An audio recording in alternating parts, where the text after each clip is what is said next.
Hello friends, chapter number 7 fractions में आज हम पढ़ेंगे 7.9 a pinch of history on page number 182. Do you know what a fraction was called in ancient India?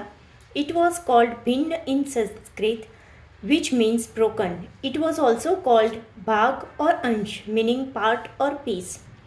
अभी ancient India में fractions को क्या बोलते थे? भिन्न बोला जाता था संस्कृत में, और भाग या तो अंश भी बोला जाता था, जिसका मीनिंग होता है पार्ट या पीस. हम जैसे लिखते हैं ना 1/2, उसका मीनिंग क्या होता है? एक पार्ट के 2 piece, like that. Fractions originated in India. Fractions कहाँ पे ओरिजिनेट हुए थे? इंडिया में ओरिजिनेट हुए थे. In ancient India mathematical text such as Bakhshali manuscript, when they wanted to write 1/2. Bakhshali manuscript में जब भी उन्होंने 1/2 कैसे लिखा है? 1 और 2 एक ही लाइन में लिखा है. पहले राइटिंग में ये जो बीच की हम लाइन करते हैं वो लाइन नहीं थी, उसके बगैर ही वो डिनोट करते थे. और वो लाइन इंट्रोड्यूस किसने की? वो लाइन इंट्रोड्यूस की है मोरक्कन मैथमेटिशियन अल हज़र ने. ठीक है, देखिए यहाँ पे वो पॉइंट दिया है. The line segment between numerator and denominator in 1/2 and in other fractions was later introduced by Moroccan mathematician Al Hazar. ठीक है, उसके बाद का नेक्स्ट पॉइंट है फ्रैक्शंस विथ 1 इन न्यूमरेटर. अभी इजिप्शियन एंड बेबीलोनियन सिविलाइजेशन में क्या होता था? वो कोई भी फ्रैक्शन हो, सपोज हमारे पास 2/3 है, तो वो फ्रैक्शंस भी वो न्यूमरेटर 1 हो उसमें डिनोट करते थे. देखिए यहाँ पे एग्जांपल दिया है 19/24. उसको उन्होंने डिनोट कैसे किया है? 1/2 प्लस 1/6 प्लस 1/8. अगर हम इसका सम निकालेंगे तो हमें आंसर क्या मिलेगा? 19/24. तो इजिप्शियंस कैसे डिनोट करते थे? न्यूमरेटर कंपलसरी उनका 1 होना चाहिए. डिनोमिनेटर में आप कोई भी नंबर यूज कर सकते हो. उसके बाद नेक्स्ट पॉइंट है general fractions where the numerator is not necessarily 1 were first introduced in India along with their rules of arithmetic operations like addition, subtraction, multiplication and even division of fractions. अभी ancient India में क्या introduce हुआ था?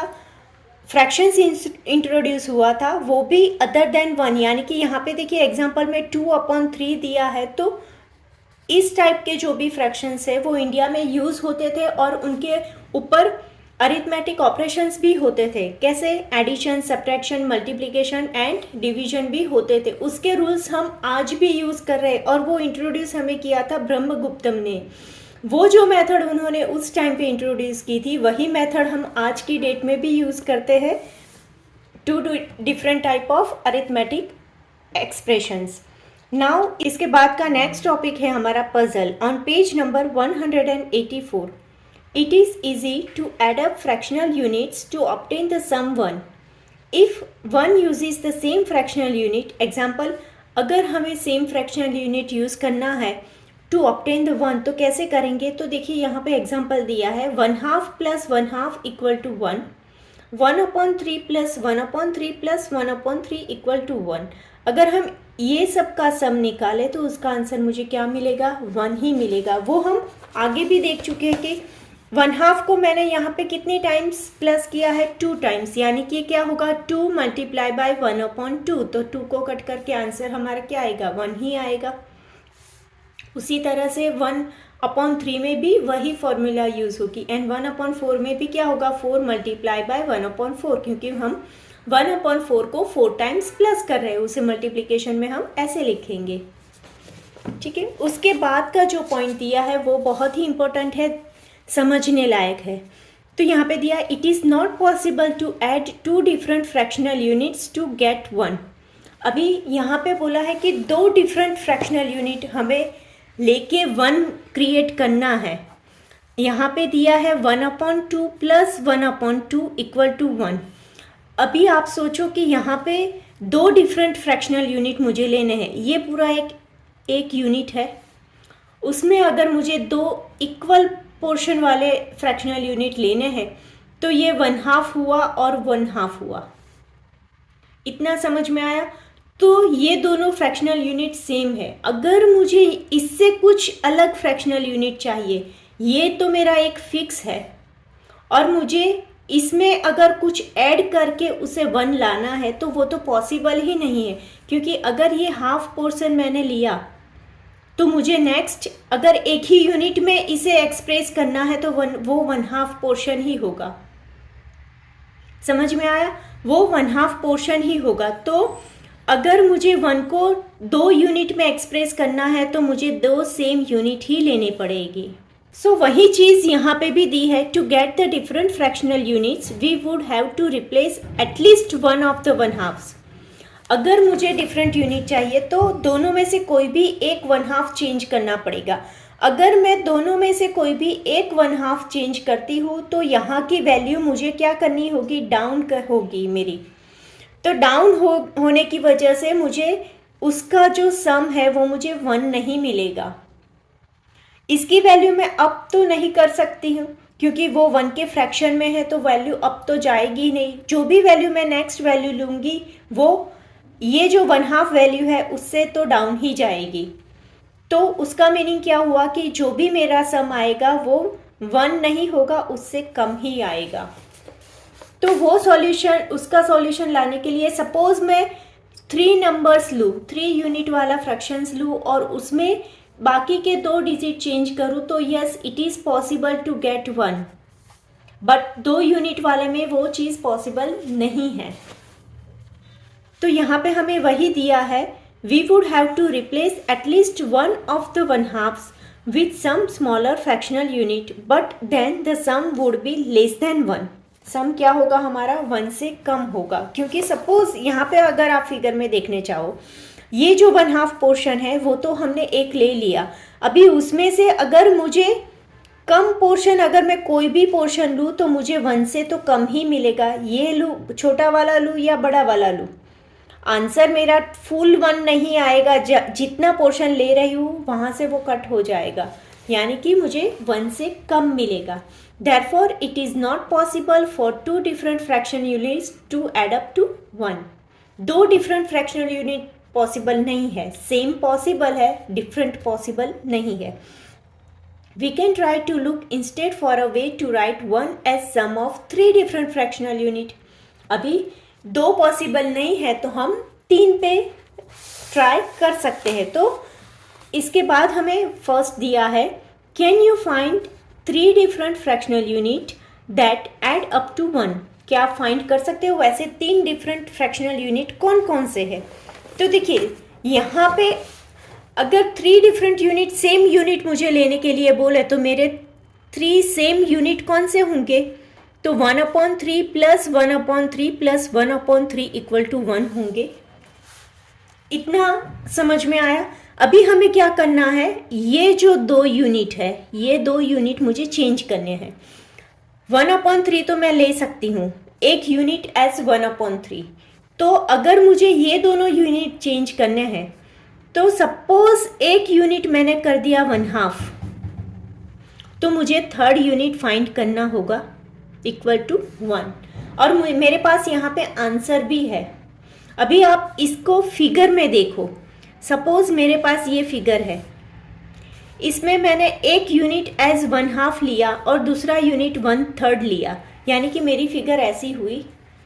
तो मुझे ये जो portion बाकी बचा वो पोर्शन मुझे फाइंड आउट करना है। ये पोर्शन मेरा क्वेश्चन मार्क है। तो यहाँ पे ये फाइंड आउट करने के लिए हम क्या करेंगे, ये दोनों का प्लस करके इसे 1 में से माइनस करेंगे। उसको अगर ये फ्रैक्शन आपको समझ में नहीं आ रहा तो मैं सिंपल नॉर्मल नंबर्स में दिखाती हूँ। सपोज मेरे पास है 1 + 7 प्लस समथिंग करना है मुझे, जिससे मुझे इसका आंसर मिले 20।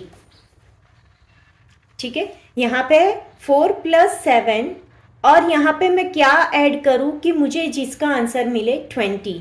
तो यहाँ पे देखिए ये दोनों का अगर मैं प्लस करने जाऊँ तो मुझे क्या मिलेगा, 11 मिलेगा। तो मैं क्या करूँगी, 20 में से 11 माइनस करूँगी तो मुझे जो भी आंसर यहाँ पे आया वो आंसर मेरा फाइनल आंसर होगा, क्योंकि ये तीनों को मिला के मुझे 20 मिलता है। देखिए 9 + 7 16 + 4 20। समझ में आया? वही चीज़ हमें यहाँ पे भी करनी है फ्रैक्शन में। इन दोनों का प्लस करना है, जो भी आंसर आया उसे 1 में से माइनस करना है मुझे। तो यहाँ पे एलसीएम मुझे क्या लेना है, 6 एलसीएम होगा मेरा।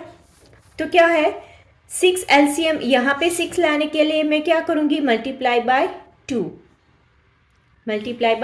तो क्या होगा 2/6 प्लस यहाँ पे 6 लाने के लिए 3 से मल्टीप्लाई करूँगी, 3/6 plus question mark equal to 1। तो मेरा क्या होगा 2 + 3 whole divided by 6 equal to 5/6 आता है। तो मैं यहाँ पे लिखूँगी 5/6 plus question mark equal to 1, right. अभी हमें क्या करना है, 1 माइनस 5/6 करना है। तो यहाँ पे भी हम एलसीएम निकालेंगे, वो क्या आएगा 6 आएगा। यहाँ पे कुछ नहीं है तो 1 रखेंगे हम। अगर किसी के भी डिवीजन में कोई भी नंबर नहीं है तो 1 इज़ ओके टू काउंट। तो हम क्या करेंगे, इसे 6 से मल्टीप्लाई करना है हमें। तो 6 × 6 minus 5 whole divided by 6 equal to 1/6 हुआ हमारा आंसर।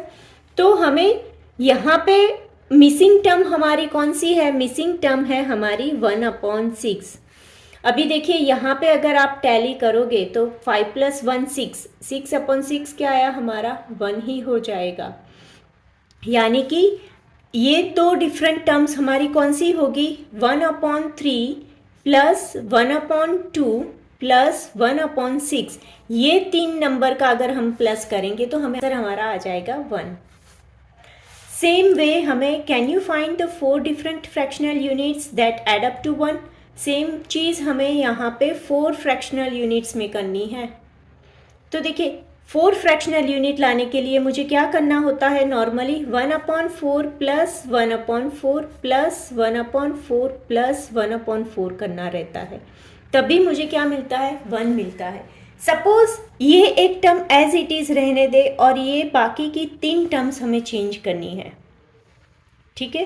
तो हम कैसे करेंगे, तो देखिए 1/4, अगर नेक्स्ट टर्म मुझे लेनी है 1/2, ध्यान से सोचना। हाँ, अगर मेरे पास ये पूरा सर्कल है उसमें से मैंने 1/2 तो ले लिया और 1/4 पोर्शन भी ले लिया, यानी कि ये जो यहाँ पे पोर्शन बचा इसके मुझे बाकी के 2 पार्ट्स निकालने हैं। कितने पार्ट्स निकालने हैं, उसके 2 पार्ट्स। और नेक्स्ट अगर मुझे नंबर सोचना है तो नंबर मुझे 1/4 से कम सोचना पड़ेगा, क्योंकि ये जो पोर्शन है उसके 2 पार्ट्स लगेंगे तो एक पोर्शन बहुत ही छोटा होना चाहिए। और आगे हम पढ़ चुके हैं कि 1/2, 1/3, 1/4, 1/5 जब भी हमारा न्यूमरेटर सेम हो तो हमें कंपैरिजन किसकी करनी है, डिनोमिनेटर की करनी है। और डिनोमिनेटर जो भी छोटा होगा वो सबसे बड़ा होगा, यानी कि ऐसा कुछ होगा। 1/2 इज ग्रेटर देन, यहाँ पे अगर आप देखो तो वही चीज़ है, 1/2 is greater than 1/3 and 1/3 is greater than 1/4। तो अभी मुझे यहाँ पे जो नंबर चाहिए, यानी कि ये जो पोर्शन मुझे यहाँ पे चाहिए वो उसके 2 पोर्शन निकालें, यानी कि 1/4 से वो कम होना चाहिए। तो एक नंबर मैं लूँगी 1/5। 1/3 हम नहीं ले सकते बिकॉज वो बड़ा हो जाएगा 1/4 से। यहाँ पे ध्यान रखना, अगर आप 1/3 ले रहे हो यहाँ पे तो आपका नंबर आंसर माइनस में जाएगा, क्योंकि 1/3 इज़ बिगर देन 1/4। अगर आपने यहाँ पे 1/4 पहले से लिखा है तो आप 1/3 नहीं ले सकते। ये डिफरेंस आप ध्यान में रखना, ठीक है। अभी थर्ड नंबर हमने लिया 1/5 और फोर्थ नंबर हमें फाइंड आउट करना है इक्वल टू 1। तो यहाँ पे ये जो 3 टर्म है उसमें हम क्या करेंगे, एलसीएम निकालेंगे। इसका एलसीएम क्या होगा, 20 होगा इसका एलसीएम। ठीक है, तो अभी यहाँ पे 20 लाने के लिए क्या करेंगे, 5 से मल्टीप्लाई करना है तो 5/20 होगा। यहाँ पे 20 लाने के लिए 10 से मल्टीप्लाई करना है तो ही 20 होगा, और सॉरी प्लस आएगा। यहाँ पे 5 को 4 से मल्टीप्लाई करने से 20 आएगा, यानी कि 5 + 10 + 4 होल डिवाइडेड बाय 20। ये मैंने यहाँ पे ये जो स्टेप है ये डायरेक्ट किया है। अगर आपको डायरेक्ट समझ में नहीं आ रहा तो नेक्स्ट स्टेप में आप मल्टीप्लाई 5 करके पूरा कंप्लीट करना। जैसे हम आगे सभी सम में करते आए हैं वैसे ही सेम प्रोसेस आप कर सकते हो यहाँ पे भी। तो यहाँ पे क्या होगा, ये 19 डिवाइडेड बाय 20, राइट।